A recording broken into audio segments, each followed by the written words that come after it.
여러분 안녕하십니까? 21세기 군사연구소장 김준익입니다. 그리고 제 옆에 오른쪽에 한양대학교 국제대학원의 정경영 교수님과 왼쪽에 인천대학교 임방순 교수님이십니다. 우리는 모두 육사를 졸업하고 지금까지 안보 관련 연구를 하고 있습니다. 오늘은 선진국 시대의 군대와 국민 그 10번째 이야기로 군대의 전문적 기능과 대의적 기능에 대해서 한번 이야기해 보려고 합니다. 지난 문재인 정부에서 우리는 군대에서 하는 일상적인 훈련이 자주 정치적인 이유 혹은 또 정치 일정 또 그 대북 정책의 변화에 따라서 수시로 바뀌는 현상들을 목격해 왔습니다.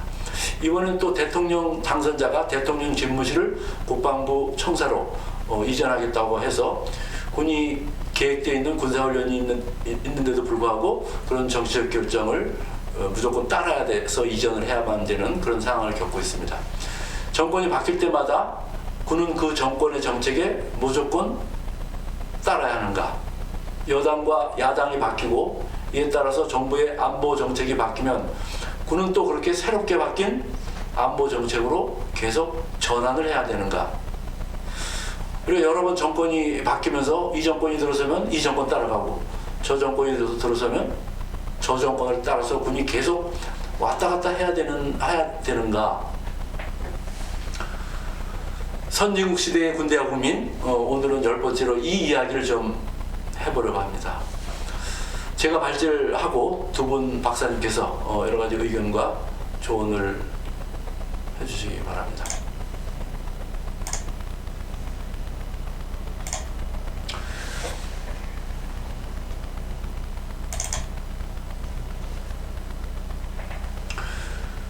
군은 과연 국민의 선택을 받은 여당의 정치 지도 이념에 무조건 따라가야 하는가? 여러분들도 짐작하고 있듯이 대답은 예이면서 동시에 아니오입니다. 국민들이 군에 대해서 바라는 대로 따라야 하는 그런 대의적인 기능이 있기 때문에 정권 교체가 일어날 때마다 혹은 시시각각으로 국민들의 요구에 맞춰서 군이 탄력적으로 대응해야 하는 부분도 있지만은 군의 보편적인 어떤 전문적인 어떤 특수한 그런 기능에 따라서 정권의 변화와 관계없이 혹은 어느 일부 정당의 정강 정책에 흔들리지 않고 장기적이고 일관된 어떤 그런 것을 유지해야 될 필요가 있는 부분도 있는 것입니다. 이것이 바로 군의 대의적 기능과 전문적 기능입니다. 마땅히 군사 지도자뿐만 아니라 정치 지도자들도 이 두 가지 관점에서 이 두 가지 기능을 지혜롭게 관리하고 통제할 수 있어야 된다고 봅니다. 민주주의를 제대로 실현하기 위한 그 행정부, 정부의 인사관리 방법으로 미국에서 여러 가지 오랫동안의 시행착오를 겪으면서 생겨난 제도인 역관주의 제도와 실적주의 제도라는 것이 있습니다.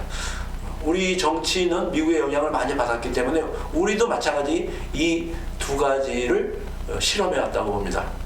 역관주의라고 하는 것은 대통령이 바뀔 때마다 국민들이 바로 그 대통령을 뽑아줘 이유가 있지 않느냐. 그래서 그 대통령의 정책, 대통령의 철학이나 가치 이걸 따르는 사람들로 행정부 공무원들을 다 바꾸는 방법이고, 실적주의라고 하는 것은 대통령은 계속 바뀌는 거니까 그때의 대통령이나 혹은 그때의 정당 정책 노선과 관계없이 군은 장기적인 차원에서 이 국가 안보의 문제는 장기적인 차원에서 국가의 존재, 존립 문제, 위험 문제, 국가 이익, 국민의 이익을 고려해서 조금이라도 더 능력 있고 자질 있는 공무원들을 선발하는 그런 치밀한 선발 규정에 의해서 선발하는 이것이 이제 실적주의 제도입니다.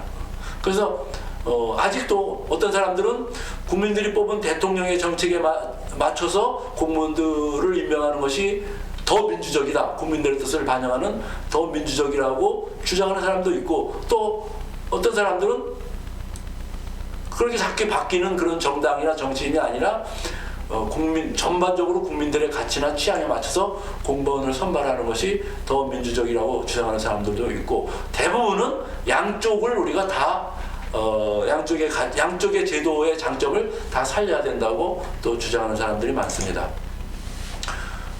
이 역관주의 스포일 시스템이라든가 메릴 시스템은 1800년도에 미국에서 앤드루 잭슨 대통령이 바로 이런 국민들이 내가 추구하려고 하는 이 정책을 보고 나를 뽑은 것이 아니냐? 그러면 내가 이야기한 정책을 다른 사람들로 공무원을 바꿔야 만든 것이 아닌가 해가지고 쫙 바꿨습니다. 이것을 이제 역관주의라고 이름이 붙여졌는데, 근데 그 이후로 여러 가지 부작용이 생기고 단점이 생기고 뭐 이렇게 하다 보니까 한 80년 뒤에 이거를 조정하는 그 펜들턴 액트라는 그게 나와서 새롭게 이 공무원들의 직업주의를 보장하는 그런 메리트 시스템이 이제 나왔는데, 지금은 요 양쪽 제도를 보완해서 하는 그 OPM, Office of Personnel Management가 미국에서 이렇게 시행되고 있고, 우리도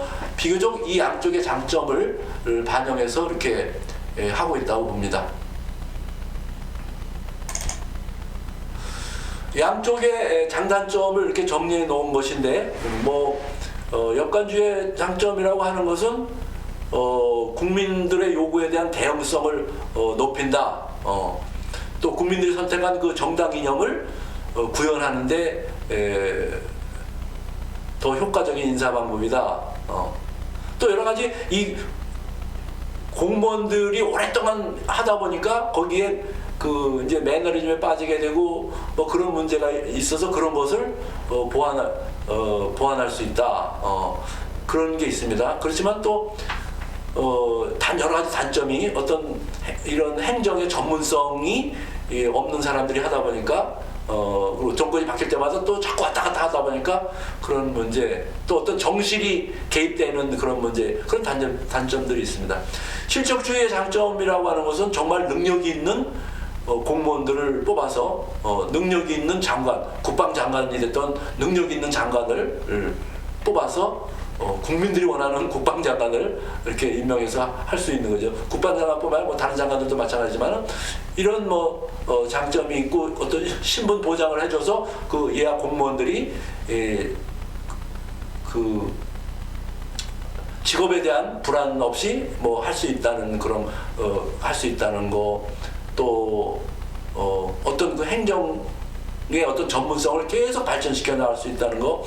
또 중요한 거가 이 공무원 집단이 정치적인 중립성을 가지고 있기 때문에 정실로 흐르는 것을 이 공무원 집단이 막을 수 있다는 거. 또 그 대통령에게 그냥 잘 보이는 사람들이 아니라 모든 국민들에게 이걸 기회균등에 이런 걸 해줄 수 있다는 그런 장점이 있는 반면에 또 여러 가지 단점이 그 인사행정의 그 형식화, 어떤 소극화, 어떤 패권화, 자기 집권화, 혹은 자기 부처 이기주의, 이런 것들이 이제 오랫동안 있다 보니까 그런 문제가 발생될 수 있고, 그 공무원들이 보수와 특권의식 이런 것들이, 그 다음에 민주적 통제가 곤란하다. 국민들이 바라는 건 이런 건데 그냥 공무원들이 딱 있기 때문에 그걸 통제가 곤란하다. 이런 여러 가지 장단점이 이렇게 이제 다 있다고 보는 겁니다. 제가 오늘 우리가 지금 토의하려고 하는 그 군의 대의적 기능이라든가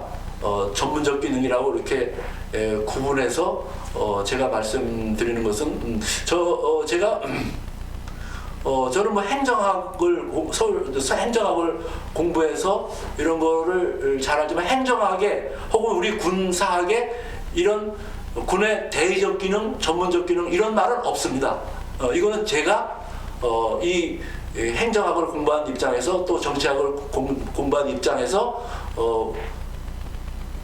미국의 역관주의, 실적주의의 바탕을 둬서 우리 군이 국민들의 탄력적으로 국민들의 뜻을 하는 거가 있는 반면에 국민들이 전문성이 있는 게 아니기 때문에 국가안보는 파퓰리즘으로 그렇게 흐르면 중우 정치가 중우될 수 있기 때문에 전문적인 이런 것을 무시할 수 없겠다. 또 일관된 이런 정책이 필요하다.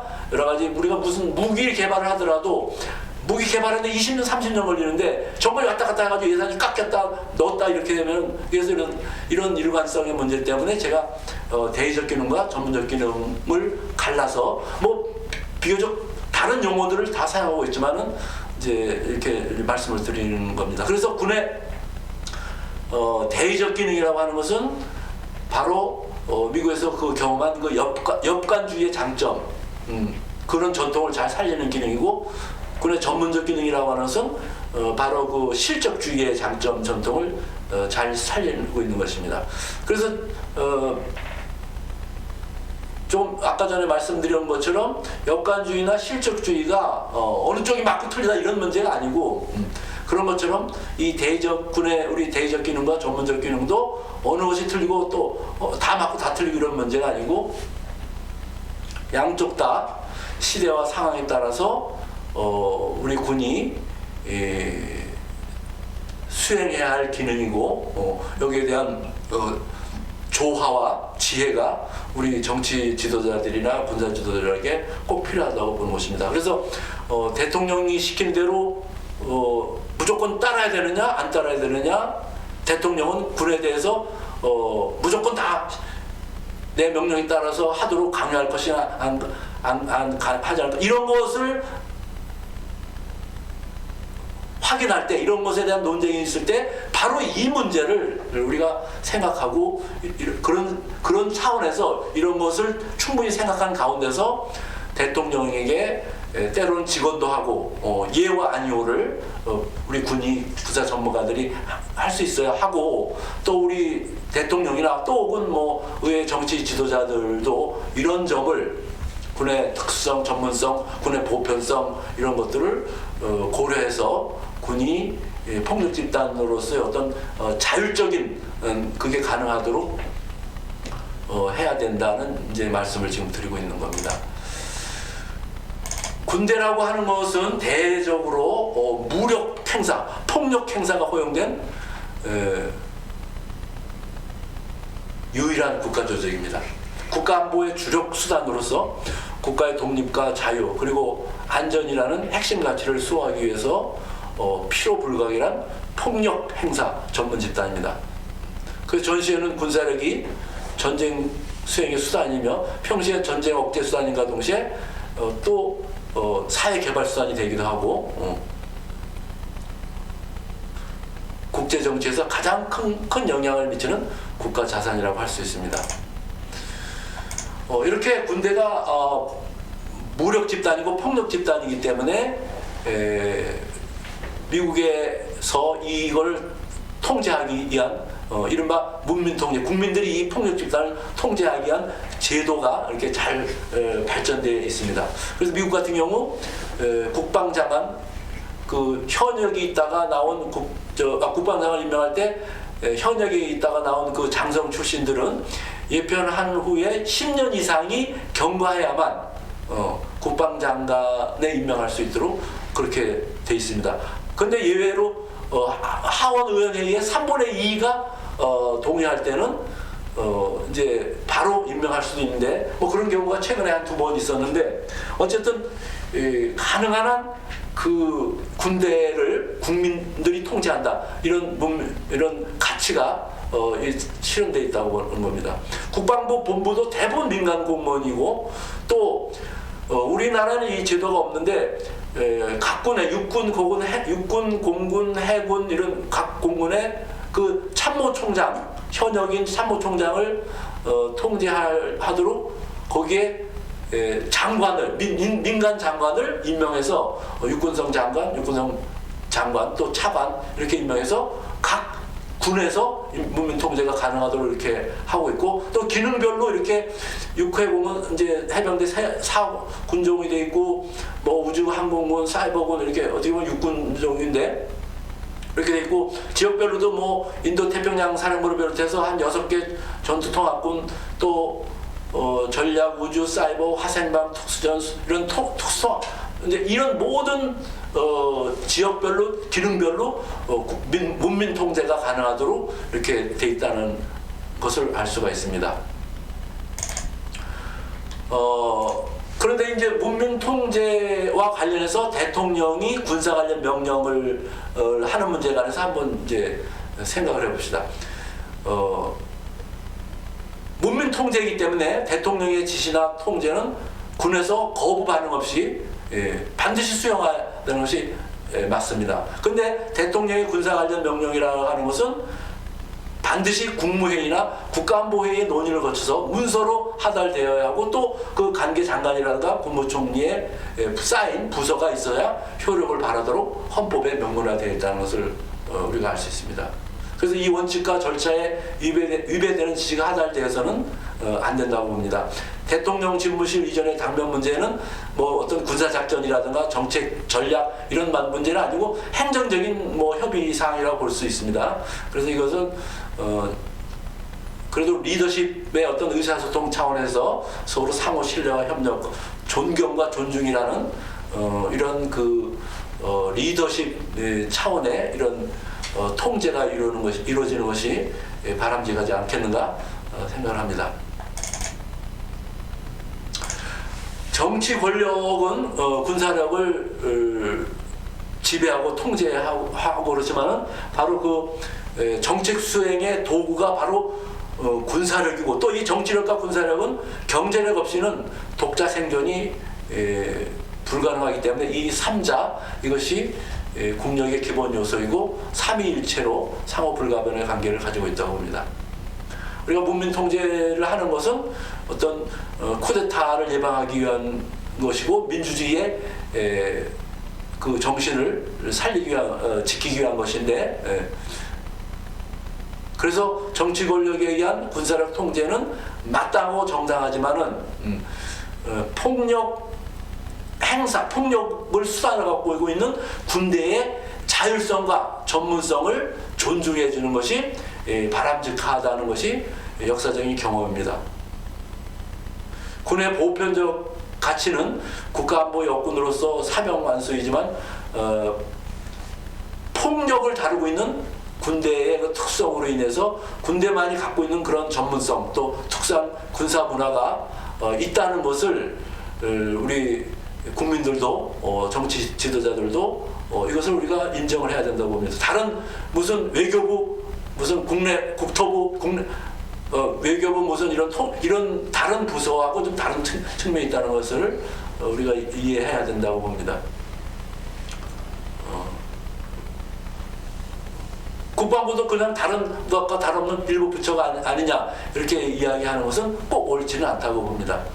그래서 군의 대의적 책임을 이행하도록 정치 권력에 의해서 주관적인 통제가 가능하지만 또 전문적인 책임을 다하도록 자율적인 취사 선택과 객관적 통제, 객관적인 접근으로 자기 통제가 가능하도록 합당하다는 것이 지금까지 이 무력 집단에 대한 문민 통제의 경험입니다. 국가 간의 패권 경쟁은 지금도 앞으로도 계속되는 것이고 전쟁의 가능성이라고 하는 것은 뭐 끊임없이 있는 것입니다. 전쟁의 가능성이 항상 있다, 항상 존재하는 것은 전쟁의 대비를 지속적으로 해야 된다는 것입니다. 그래서 특히 군은 언제나 국가 안전 보장에 대한 위협의 가능성과 그 위협을 막기 위한 대응 방식을 계속 연구하고 개발해야 됩니다. 전쟁의 직접적인 원인이라고 하는 것은 뭐 서로 대립되는 국가 정책에서 나오지만은 근본적인 바탕은 인간적인 투쟁이기 때문에 이런 인간의 본성에 이걸 자리 잡고 있는 한은 전쟁이 없어질 수가 없습니다. 그래서 군은 항상 전쟁의 가능성을 생각해야 되고 언제 상황에 대한 인식을 항상 위기적인 것으로 최악의 경우를 생각해서 할 수밖에 없는 것입니다. 국제관계에 있어서 전국적인 화해나 평화는 전쟁에 대한 충실한 준비가 없이는 불가능한 일입니다. 이것이 바로 다른 부처와 다른 군의 특수성이고 전문성이고 이 점을 우리 정치 지도자들이 또 국민들이 잘 고려를 해야 된다고 봅니다. 그래서 제가 이제 군의 이제 대의적인 책임과 전문적인 책임을 말씀드리는 것인데, 국민들에 대해서 대의적인 책임을 다하기 위해서 여당을 비롯해서 각 정당의 정책을 수렴해서 종합하고, 또 군 통수권자의 안보적 가치, 또 안보 정책의 배경, 철학, 진위를 살피기도 하고, 또 직접적으로 국민들의 뜻이 어디 있는가 또 여론을 살피기도 하고, 그래서 그런 것들을 안보 정책에 반영해야 하는 것이 우리 군의 대의적인 책임이라고 할 수 있습니다. 그렇지만 또 우리 군은 전문적인 책임을 다하기 위해서 일부 정치 지도자의 가치나 일부 정당의 정강 정책으로부터 초연해서 군사훈련이라든가 또 군 본연의 임무를 흔들림 없이 수행해야 되고, 정치 지도자들에 대해서 정직하게 전문적인 조언을 하고 그들에게 자기가 생각하는 그 전문적인 그 지혜와 정보와 그 팩트와 그런 것들을 예, 아니오를 분명하게 말할 수 있어야만 이 국민들의 생명과 재산을 지킬 수 있습니다.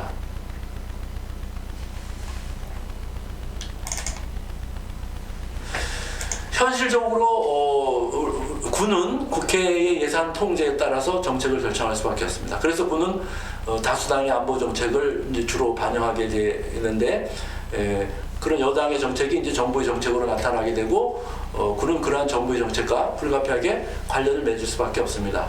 여당이 바뀌고 또 정부 정책이 바뀌면 또 군은 또 새롭게 바뀐 정책을 여과 없이 그대로 받아들여야 하는가, 이런 결정, 이런 판단, 이런 고민이 바로 이 대의성과 전문성의 문제입니다. 그래서 대의적인 기능에 따라서 정권 교체가 일어날 때마다 탄력적으로 대응해서 국민들의 뜻에 따라서 바꿔야 되는 분야도 있지만은 정권은 계속 교체되는 거니까 장기적인 관점에서 군의 전문적 특성, 그런 특수성에 따라서 일관된 정책을 유지할 필요성이 있다고 보는 것입니다. 뭐 너무나 당연한 얘기가 아니겠는가? 당연한 얘기인 것이 안 되고 있으니까 제가 이렇게 말씀을 드리는 겁니다. 그래서 이제 제가 이제 말씀드리려고자 하는 것은, 군의 목표라고 하는 것은 어차피 이 완벽한 국가방위 태세, 또 국민들의 생명과 재산을 완벽하게 지켜야 되고, 또 이 땅의 국가의 헌법 가치인 자유민주 체제를 우리 군대가 지켜야 됩니다. 그 수단이 바로 우리 군대입니다.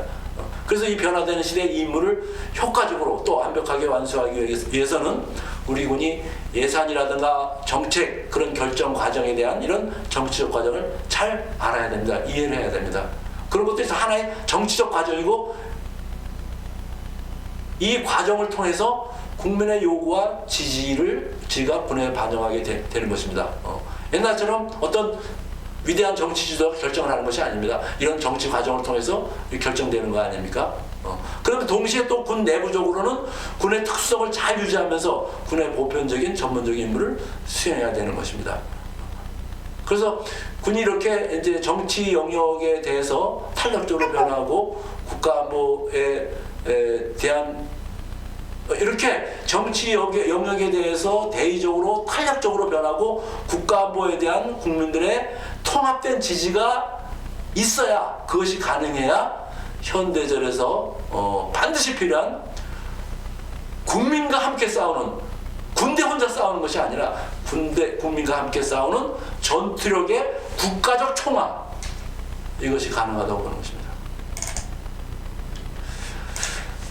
그래서 결론적으로 제가 하여튼 군에 있을 때도 그렇고 지금 군에서 나와서 군사연구소를 하면서 참 이 아쉬운 점이 이제 이건데, 우리 고급 지휘관들이 이런 상황, 이런 대의적 기능, 전문적 기능, 이런 상황에 대해서 잘 알고 이런 정치적 과정에 대해서 습득할 수 있는 기회가 있었으면 어떨까 하는 아쉬움이 항상 있었습니다.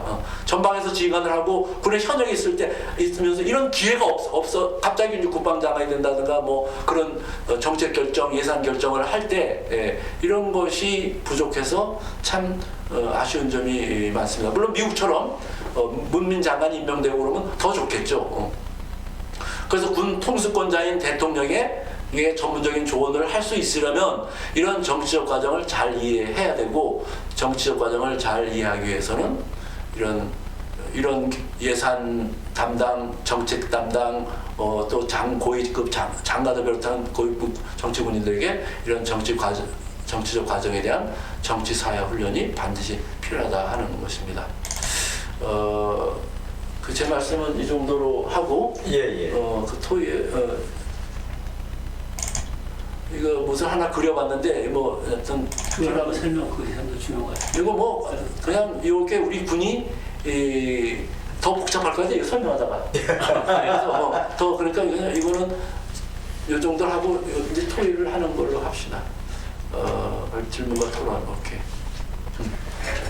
아이고. 중요한 걸 제가 하셨어요.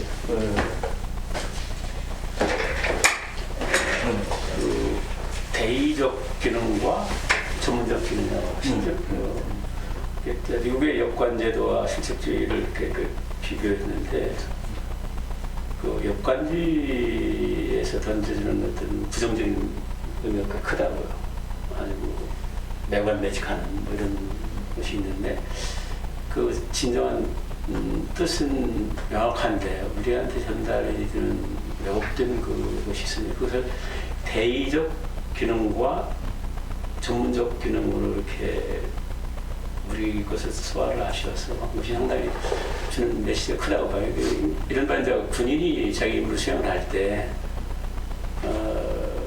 매년 4년마다 대우 국회의원 선출하고 5년마다 대통령 선출하는 이것이 이제 이 대의적 기능의 건데, 시대의 변화와 또 직면하고 있는 국가적인 과제를 과연 어느 층과 잘 정할 수 있을 것인가를 선거를 통해서 이렇게 그 지도자를 선출을 하잖아요.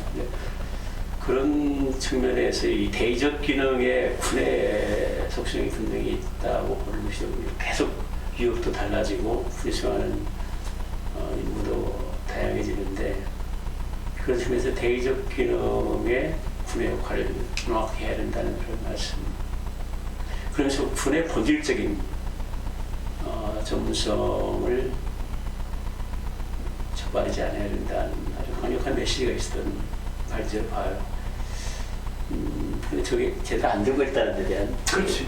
것에 대해서 상당히 알고 못하는 건지 아니면 몰라서 못하는 건지 어쨌든 알고 못하는 건 알고 못하는 거에 맞겠지. 그것도 있는 것 같고, 상당히 중요한 화두를 던지셨는데 참 의미 있는 말씀이라고 보고, 알면서 우리가 모르고 있다는 것, 못하고 있다는 것은 더더욱 참 아쉬움이 많죠.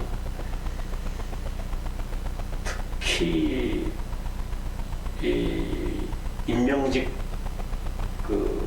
지금 상당히 예전보다 많아졌습니다. 국방부에서 문민화되면서 아마 국장급이 전부 지금 임명직 비슷하게 되는 상황이 되고 있고, 그런데 어떤 임기제에 의해서 이루어지고 있는 지휘관들이 이런저런 이유로 그 임기를 다하지 못하고 중간에 해고되거나 보직해임 당한 경우가 있다 보니까, 이것은 지금 말씀하셨던 그 전문성을 살릴 수 있는 것을 정치권이 존중하지 않고 있다는 것이다 보니까, 이 전문성을 발휘할 수 있도록 해줘야만이 저희가 참 소신껏 군의 기본 임무를 수행할 수가 있는데, 중도에 아주 자그마한 그것도 큰 어떤 언론에는 미국 같은 경우 그런 게 거의 없잖아요. 아주 사소한 것이 발단이 되어가지고 총장이나 심지어 의장, 장관까지도 해임이 되는 경우가 많은데, 그것은 아니어야 된다는 중요한 메시지가 있다고 보고, 그러면서 또 대의적인 기능, 전문성을 아주 분명하게 정치 지도자나 대통령께 할 얘기를 해야 된다는 말씀하셨는데, 그 할 얘기를 하지 못하게끔 만들어놨고 그러한 그 분위기가 정치권에 의해서 그렇지만은 우리 군도 그렇게 민감할 수가 없다는 생각이 들어요. 군의 본연의 그 역할을 똑바로 할 수 있도록 끊임없이 조언도 해드리고 더 나가서 군 이런 것이라는 것을 국민들한테도 밝혀야 되는데 거기서 그 군의 고위 장관을 포함한 고위층들이 이따금씩 던지는 메시지는 상당히 정치권의 눈치를 보는 이런 것이 되다 보니 그것이 대의적인 기능으로서 그것은 분명히 아니라는 것이거든요. 그 봤을 때 중요한 말씀을 하셨다고 봐요. 예. 오늘 이제 발제하신 내용을 이제 제가 나름대로 정리를 해보면은 이제 그 고유의 전문성 분야를 말씀하셨고 이제 또 하나는 이제 대의의 기능을 말씀을 하셨습니다. 전문성은 더 이상 뭐 말할 필요도 없고 이제 대의의 기능 문제가 좀 논란이 될 수가 있고 보는 관점에 따라 다를 수가 있습니다. 대의의 기능도 이제 우리 소장님께서는 두 가지로 이제 분류를 해서 제시를 하셨는데 첫 번째 기능은 어떤 현실적인 문제로 이제 정권이 교체됨에 따라 가지고 정치가 이제 군에 영향을 미치고 통제를 하니까 이 정치의 영향을 계속 받아야 되느냐 하는 그 문제를 말씀하셨고 요거와는 좀 성격이 다르게 군도 이제 그 정치적인 영역에서의 그 정책 결정 과정이라든가 그리고 이제 예산 편성 과정에서 이 과정을 잘 알아야 이제 군도 발전한다 하는 그 대의적인 기능을 크게 두 가지로 나눠서 말씀을 하셨어요. 저 대의적 기능의 이제 그 후자 군이 정책 의사결정 과정과 뭐 예산 편성 과정 이 군 외적인 문제에 대한 정치와 관련된 문제를 잘 알아서 이제 군의 입장도 주장해야 된다 하는 말씀은 그거는 뭐 세상 논의할 필요가 없습니다. 당연한 거죠. 그리고 이제 좀 문제가 되는 게 이제 첫 번째 문제인데 나라마다 틀릴 수도 있고 정권의 변화에 따라 어떤 정권 교체에 따라서 그냥 누운 풀처럼 바람에 누운 풀처럼 군이 확 눕는 이 문제를 우리는 어떻게 봐야 되느냐. 요거는 조금 이제 보는 관점에 따라 틀릴 수도 있고 그 다음에 이제 나라마다 이제 다를 수도 있는 이제 그런 상황인데 이제 제 의견은 그렇습니다. 이 문제는 군의 문제가 아니라 정치 문제예요. 정치가 이 군의 어떤 전문성이라든가 아까 뭐 이 정치적인 일정 또는 뭐 정치적인 그런 목적 이런 거에 따라서 너무 이게 차이가 나기 때문에 이 군도 새로 들어오는 정권의 코드를 안 맞출 수가 없어요. 그건 그럼 정부 기능이 아니지. 문제는 정치입니다. 제가 봐서 문제는 정치고 정치권에서의 정권 교체가 여가 또 야도 될 수도 있고 또 야가 여도 되는데 우리 같이 그렇게 극심한 차이를 보인다면은 그 부정적인 영향이 그대로 이제 군에 미쳐가지고 군은 갈피를 못 잡아요. 우리가 보지 않았습니까? 그러니까. 그게 이제 가장 큰 문제라고 저는 봐요. 그러니까 당장 이제 우리가 제가 이제 유익 있게 보는 게 9.19 남북 군사합의입니다. 이렇게. 그 다음에 또 전자권 전환 문제예요.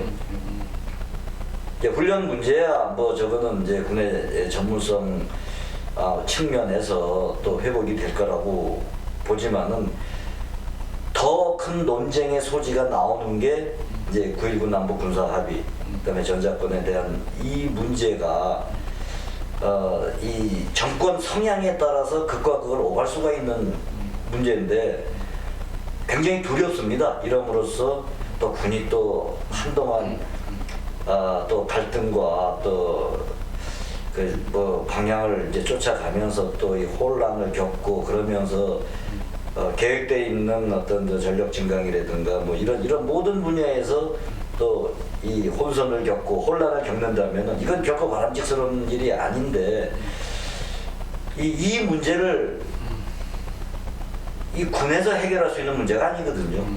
아무리 건의를 하고 아무리 아까 뭐 발표하실 때 제때 건의도 해야 되고 할 말을 해야 된다, 주장을 해야 된다라고 하지만은 주장 못하는 것도 문제지만은 그 주장을 채택을 안 하는 게 더 큰 문제거든요. 그리고 제대로 된 정권이라면 뭐가 문제냐 하고 의견을 들으려고 다가올 거예요.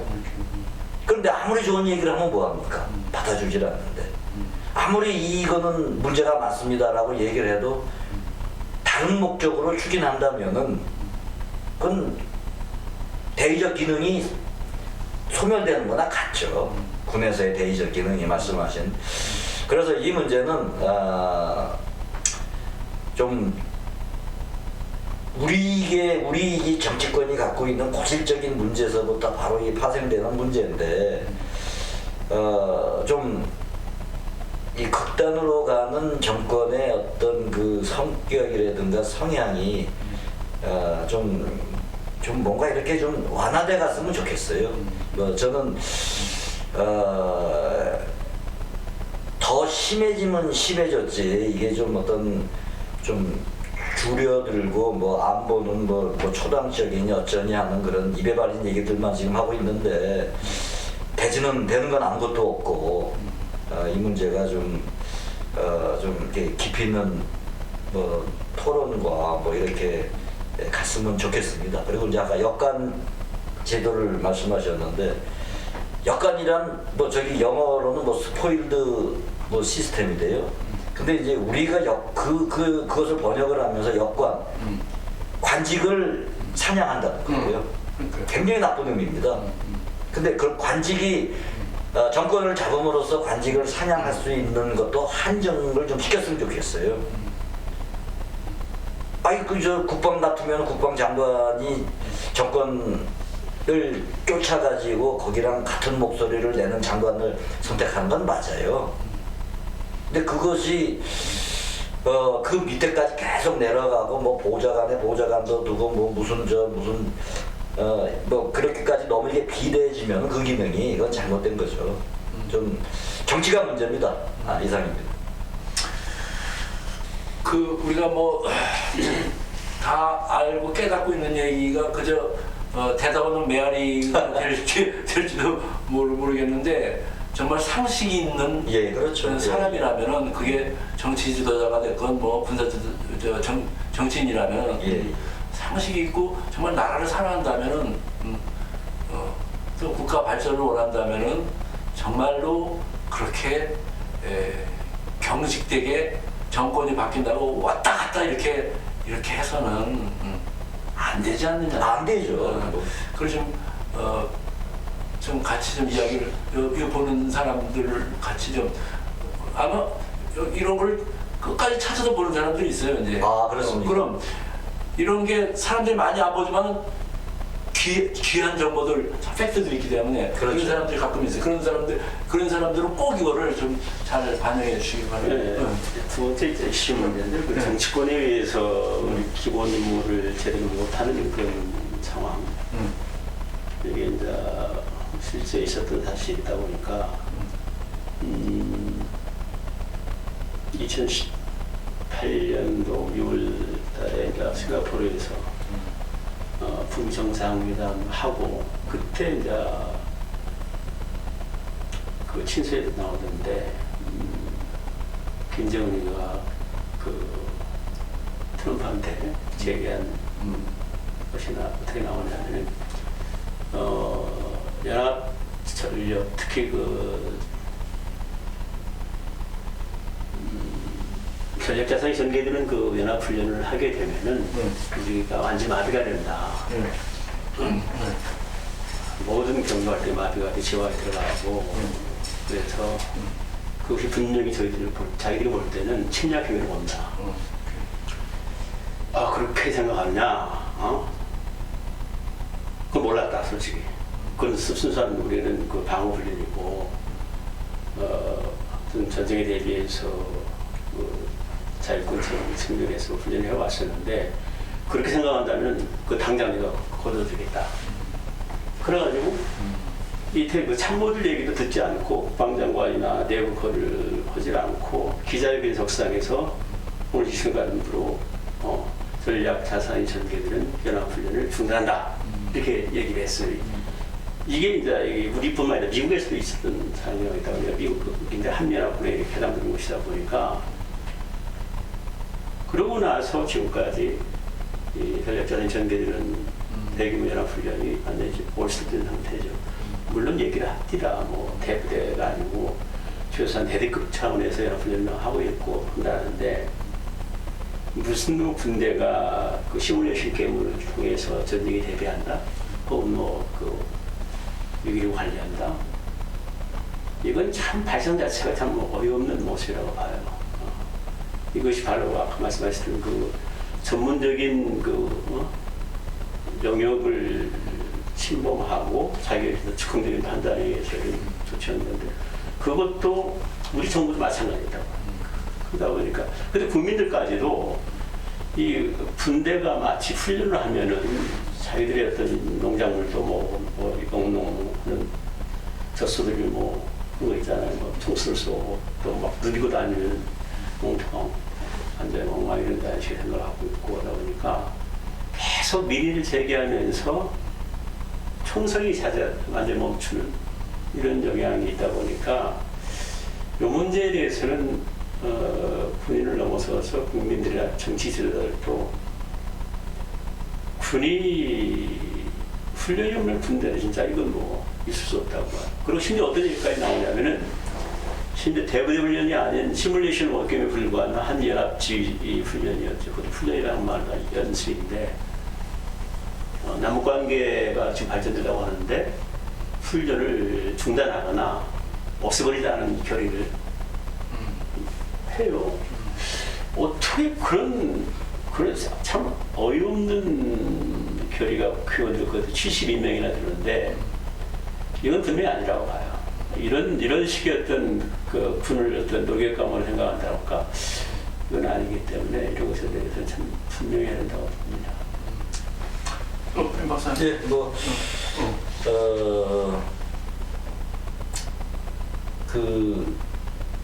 어떤 그 목적과 이제 수단 문제를 좀 연계해서 말씀드리면은 우리 그 좀 부끄러운 그 상황으로서 한때 안보를 일선에 있었던 그런 입장에서 이제 한미 군사훈련을 중지해야 된다 하는 것이 이제 국회의원들이 이제 일부 의원들이죠 이제 결의를 했는데 정말로 이제 그 한미 연합 군사훈련이 그걸 중지함으로써 그 얻는 효과가 한반도에서 평화를 가져올 만큼 진전이 있다. 북한을 변화시킨다. 그러면 그것도 고려해 볼 만한 문제라고 봅니다.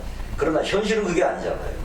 현실은 북한이 이 한미 연합 군사훈련을 중지시킴으로써 한미 동맹을 약화시키면서 자기들은 끊임없는 이제 군사력을 증강시켜서 군사력 균형을 불균형하게 만들어 이제 어떤 결정적인 순간이 되면은 대남 적화를 하기 위한 그 수단인데 왜 그 수단과 목적, 그 능력과 의도 이런 것들에 대해서 그렇게 좀 객관적으로 보지를 못하는지 거기에 대해서 상당히 안타깝습니다. 그 문제는. 잘 정확하게 질문했어요. 또 한 가지 있는데 이번 취재와도 연관이 있다고 봐요. 문민장관 문제인데 오래전부터 이제 현 정부뿐만 아니라 최초 노무현 정부 때도 있었고 문민장관에 대한 얘기들이 있었고 심지어 군 내부에서도 이 문민장관이 나올 때가 지나지 않았느냐는 식까지 있는데 이 문제 상당히 고민해 볼 필요가 있다고 봐요. 북한의 현존 위협이 있는 상태에서 군을 정확하게 모르는 군인이 아닌 민간인이 장관이 됐을 때 제대로 임무 수행이 가능할 것인가에 대한 것이 이 문민장관이 아직 아니다는 입장이 있고 그러면서도 군인이 문민장관 하다 그 장관이라는 직책은 분명히 군인이 아니거든요. 네, 군인이 아니다 보니까 이 장관의 임명을 받을 때는 국무위원회라는 것이 먼저 앞에 가더라고요. 대통령부터 임명장을 받을 때 당시 국무위원이자 해당 장관이자 이게 국무위원이라는 전체를 본다는 거거든요. 이게 전체를 볼 수 있는 안목이 있는 친구로서는 민간인이 전 낫다고 봐요.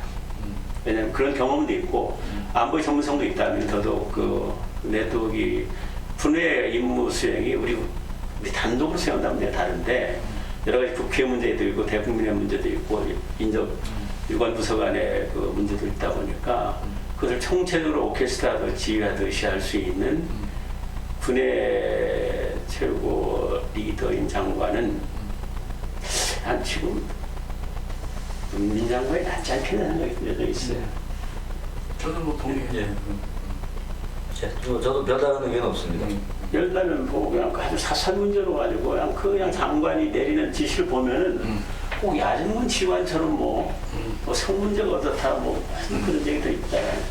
그래서 그건 과감하게 일단 장관은 참 그릇이 크게 조심해야 되는데 아주 지역적인 문제에 매달려가지고 그 장관이 해야 될 역할이 얼마만큼 많은데 그리고 또 거기에서 연장선이 생각할 수 있는 것은 우리 야전 지휘관까지는 아니더라도 최소한 합참의장이나 하군 총장 정도는 국민한테 가까이 나가서 필요가 있다. 모든 것이 장관한테만 국회에 가고 뭐 장관이 다 해야 되고 그다음에 장관은 그냥 뭐라고 장관한테 하는 얘기 들어보면 국회가 완전히 사형제 올라간 것처럼 그러니까 거기에 그 장관 기본 임무를 수행을 못 한다는 거예요.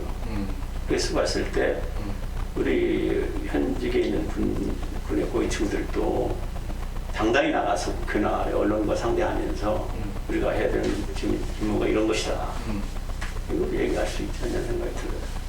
하여튼 총대를 장관한테 얘기합니다. 국민들이 그걸 듣고 싶고 네, 그러니까. 그래서 우리가 지금 미국의 군사 행성 공무성 그 장관들이 있는 것처럼 그런 육군과 군의 그 통로 중간 또 해군대로 이렇게 그렇게 해야만 그 장관이 모든 것을 대변해야 되는 이런 걸 좀 짐을 덜 수도 있고 그런 것 같아요. 그 뭐 지금 우리가 이렇게 참 얘기해도 많은 얘기를 하고 싶긴 하지만은 지금 현 정부의 그 단독 대통령 집무실이죠. 상당한 그 도마에 올라와 요즘 그대로 가고 있지만은 여기서 또 다른 그와 비슷한 것들이 일어나서는 안 된다는 차원에 한마디 하고 싶어요. 아마 자주 일어날 가능성도 그럴 경우에 이제 뭐 장관은 그렇다 치더라도 장관 혼자 이제 군대 일을 다 하는 게 아니니까 그 예하에 이제 그 장군들이라든가 또 예하 장교들 뭐 그 군의 간부들이 그렇죠. 예. 혼란스럽고 실망하고 이렇게 한 사기가 떨어진다면은 이게 문제가 있죠. 군대는 그야말로 사기를 먹고 사는 집단이라고 그러는데 일단 뭐 유사시에 사기가 없이 군기도 필요하지만 사기가 없이 어떻게 그렇죠. 이길 수 있겠어요. 그래서 그런 거를 정치 지도자들이 그 정치 문제가 있다고 정말 잘 말씀하셨는데 근데 소신 있는 군인이 필요해. 그렇죠. 예. 아니면 아니라고 이야기할 수 있어야 되지. 그러면 자기가 아니면 그 뭐 장난할 사람 없나? 자기가 아니면 무슨 대장 중장 저기 할 사람 없나? 자기가 꼭 해야 되는 게 어딨어. 그렇죠. 자기는 소신 있게 이야기하고 그러나 자기가 그것이 맞다고 생각하면은 당연히 이해해야지. 그러면 자기가 똑같이 생각하는데도 불구하고 무슨 노를 게 아니지. 그렇죠. 만약에 자기 생각이 이거는 대통령 생각과 다르다 그럴 경우에는 대통령에게 분명히 예, 이야기를 해야지. 직언을 해야지. 직언을 해야지. 직언을 해야지. 예. 그럼 대통령이 당연히 그러니까 대통령이 예스맨 국방장관을 원하는 건 아니라고 생각해. 예. 아니 모릅니다. 예스맨을 원할 수도 있어요. 그렇다면 우리 국민은 불행한 국민. 불행하죠. 그런 국민이고. 예. 그러니까 우리 윤석열 대통령이 정말로 우리 국민들을 만족시키는 대통령이 되기를 바라고 국민들을 실망시키는 예. 특히 우리 군의 군 장병들, 간부들, 장군들을 실망시키지 않는 그런 대통령을 바랄 뿐이죠. 그렇죠. 예. 바랄 뿐이죠. 딱 우리가 뭐 바랄 뿐이 그렇게 하셔야죠. 해야지. 네. 그렇게 실망시키는 해서는 안 돼요. 누가 됐든 참 아까 말씀하신 군을 이렇게 존중해 주면서 그렇지. 사비 올려주고 그러나 책임 물을 건 확실히 묻고 그렇지. 똑바로 못 오면 혼내는 건 당연하고 아니 정말 국민들을 사랑하고 국가를 이익을 생각한다 하면은 자기가 군에 대한 전문가가 아닌 것이 분명하기 때문에 당연히 국방장관이건 뭐 장군이건 그 전문가한테 솔직한 당신의 생각을 나한테 얘기해줘요. 그거를 바라야지. 그렇죠. 예. 예. 저 같은 경우 저 군대 생활하면서 후배들 나한테 막 대드는 후배들이 좋았지. 예. 그게 전부 예스는 그런 아주 아니 선배 그건 아닌 것 같고 이런 사람을 그래 뭔 얘긴데 이렇게 해야지. 적어도 예. 대통령이. 아 그렇죠. 예. 하여튼 그만. 예. 예. 그리고 뭐 아무튼 우리가 할 얘기는 정말 끝장도 없는 것 같고 이게 된 거. 하여튼 이렇게 끝까지 봐주신 여러분들께 감사를 드리면서 또 이거 저기도 눌러주시고 회원 구독자 그것도 눌러주시고 그러면 고맙겠습니다. 예, 감사합니다.